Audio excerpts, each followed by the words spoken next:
स्वर्ग स्वर्गत शिवराम महापात्र आम समस्त अभिभावक थिले।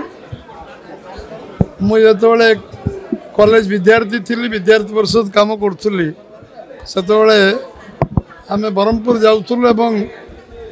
आम गोटे प्रेरणा मिलूला उत्साह मिलूला उद्दीपना मिलूला एवं इमरजेंसी पर जो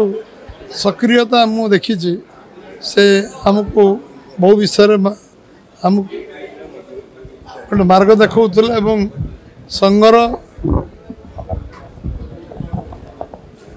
विभाग संघ चालक आरंभ कर प्रांत संघ चालक पर्यंत दायित्व को जो भाव से निर्वाह करुले। सिंपल लिविंग हाई थिंकिंग व्यक्तित्व से थिले। सरल जीवन यापन एवं उच्च चिंता ताकर लेखा एकाधार से सुंदर नॉलेज ज्ञान सरस्वती कंठे बसते एवं से कलम रे बहुत कथा लिखि पारे लोक प्रभावित कर पारे ना ब्रह्मपुर सहर रे एवं जो प्रांत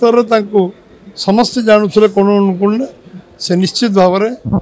आज आम समस्त गोटे प्रेरणा उत्साहिक रे। आज अवसर दशा कार्यक्रम आम समस्ते प्रति आमर जो श्रद्धांजलि दबु जे आम जो जिनस शिखीचु आ जो जिनस जो जीवन रे आत्मीयता और दृढ़ता थिला से दृढ़ता को आम शिखा दरकार एवं गोटे विचार आदर्श प्रति प्रतिबद्धता कौन से विषय को सहज और सरल भाव जो कर निश्चित भाव में समस्ते आम स्मरण करवा सबुदिन।